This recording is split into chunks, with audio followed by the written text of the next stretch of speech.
Hai semuanya, pertemuan kita kali ini akan membahas mengenai laporan keuangan, arus kas, dan pajak. Bersama saya, Friska Mongan.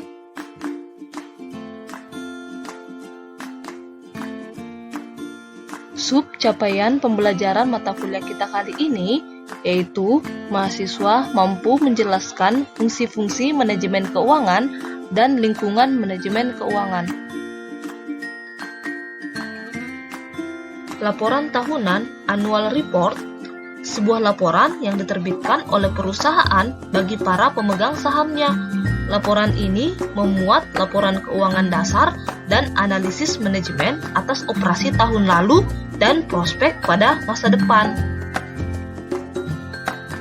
Laporan tahunan memberikan 4 laporan keuangan dasar. Yang pertama, laporan posisi keuangan yang menunjukkan aset apa yang dimiliki oleh perusahaan dan siapa yang memiliki hak atas aset tersebut pada tanggal tertentu. Yang kedua, laporan laba rugi yang menunjukkan penjualan dan biaya perusahaan, keuntungan atau kerugian selama periode lalu. Yang ketiga, laporan arus kas yang menunjukkan berapa banyak kas perusahaan pada awal tahun, berapa banyak kas pada akhir tahun, dan apa yang dilakukan oleh perusahaan sehingga kas bertambah atau berkurang. Yang keempat, laporan ekuitas pemegang saham yang menunjukkan jumlah ekuitas yang dimiliki oleh pemegang saham pada awal tahun, hal-hal yang meningkatkan atau menurunkan ekuitas, serta ekuitas pada akhir tahun.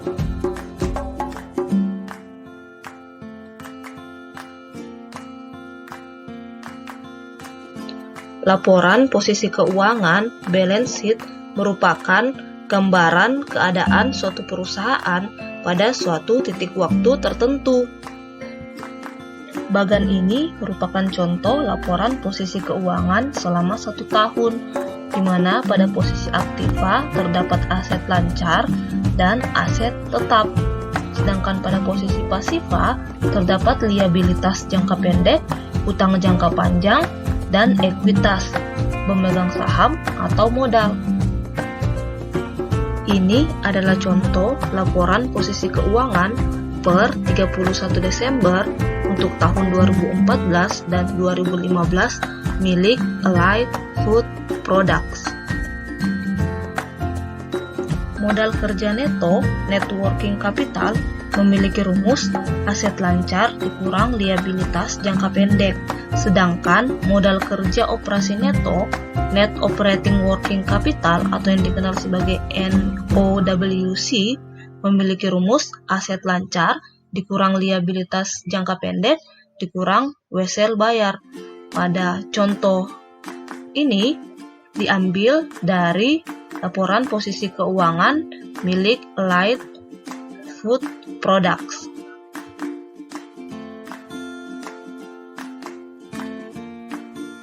Terdapat 3 hal penting yang perlu diingat ketika memeriksa laporan posisi keuangan. Yang pertama, likuiditas. Likuiditas mengacu pada kecepatan dan kemudahan dari suatu aset untuk dapat diubah menjadi uang tunai atau kas. Yang kedua, utang versus ekuitas. Sampai batas manapun perusahaan meminjam uang, biasanya klaim pertama terhadap arus kas perusahaan akan diberikan kepada kreditur. Pemilik ekuitas hanya berhak atas nilai sisa saja, porsi yang tersisa setelah kreditur dibayar. Yang ketiga, nilai pasar versus nilai buku. Nilai buku adalah nilai-nilai aset perusahaan yang disajikan pada laporan posisi keuangan.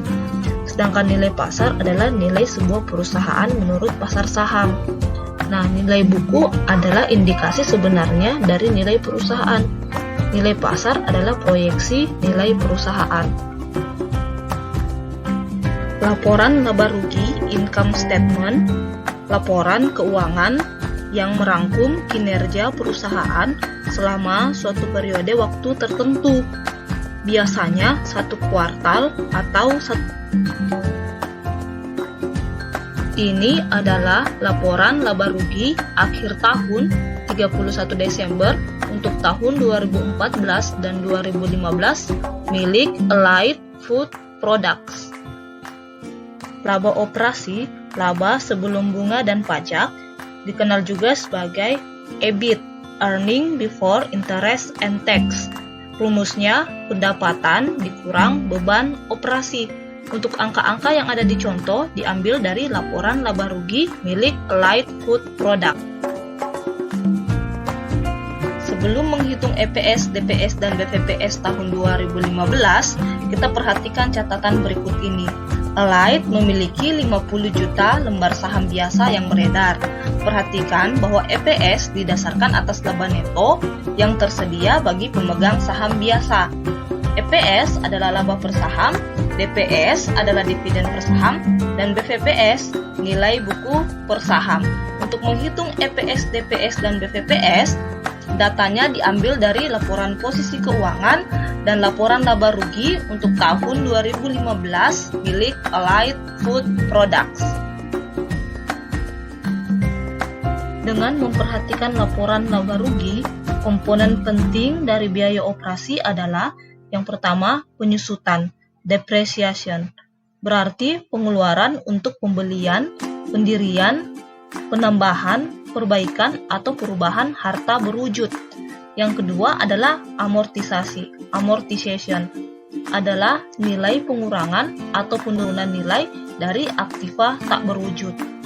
Keduanya berkaitan dalam hal perubahan nilai aset yang dimiliki oleh perusahaan. Berikutnya, laporan arus kas, Statement of Cash Flow. Bagian dari laporan keuangan suatu perusahaan yang dihasilkan pada suatu periode akuntansi yang menunjukkan aliran masuk dan keluar uang atau kas perusahaan. Berikut adalah laporan arus kas tahun 2015 milik Allied Food Products, di mana ada kegiatan operasi, aktivitas investasi jangka panjang, aktivitas pendanaan, dan rangkuman. Selanjutnya, laporan ekuitas pemegang saham, Statement of Stockholders Equity. Laporan yang menunjukkan seberapa banyak ekuitas perusahaan berubah sepanjang tahun dan mengapa perubahan tersebut dapat terjadi. Ini adalah laporan ekuitas pemegang saham per 31 Desember 2015 milik Allied Food Products. Arus kas bebas, free cash flow, sejumlah kas yang dapat diambil tanpa membahayakan kemampuan perusahaan untuk beroperasi dan menghasilkan arus kas di masa mendatang. Arus kas bebas, rumusnya EBIT dikali 1 kurang pajak ditambah penyusutan dan amortisasi dikurang belanja modal ditambah delta modal kerja operasi neto. Laba operasi setelah pajak, Net Operating Profit After Taxes, atau yang dikenal dengan NOPAT. Laba yang diperoleh perusahaan ketika perusahaan tidak memiliki hutang dan hanya memegang aset operasi. Rumus Net Operating Working Capital atau yang dikenal sebagai NOWC untuk tahun 2015 dan tahun 2014 adalah aset lancar dikurang liabilitas jangka pendek dikurang wesel bayar. Sedangkan delta NOWC itu adalah selisih antara NOWC tahun 2015 dan NOWC tahun 2014. Setelah itu menghitung arus kas bebas untuk tahun 2015. Pajak penghasilan adalah individu dan perusahaan membayarkan bagian yang cukup signifikan dari pendapatan mereka sebagai pajak. Pajak perseroan adalah pajak yang dikenakan terhadap laba perseroan dan diberlakukan pada tahun 1925. Setelah pajak dikenakan hanya untuk perusahaan-perusahaan yang didirikan di Indonesia, berangsur-angsur akhirnya diterapkan pula pajak yang dikenakan untuk perorangan atau karyawan yang bekerja di suatu perusahaan. Individu membayar pajak untuk upah dan gaji atas pendapatan investasi, dividen, bunga, dan laba dari penjualan sekuritas, dan atas laba perusahaan perseorangan dan persekutuan. Tarif pajak bersifat progresif, yaitu semakin tinggi pendapatan seseorang, persentase pajak yang dibayarkan juga semakin tinggi. Dalam pengambilan keputusan keuangan, sangat penting untuk membedakan antara tarif pajak rata-rata dan tarif pajak marginal. Tarif pajak rata-rata adalah total pajak yang dibayarkan dibagi dengan total laba kena pajak, sedangkan tarif pajak marginal adalah jumlah terutang pajak atas tambahan uang yang diperoleh berikutnya. Pertemuan kita hari ini sampai di sini ya. Terima kasih.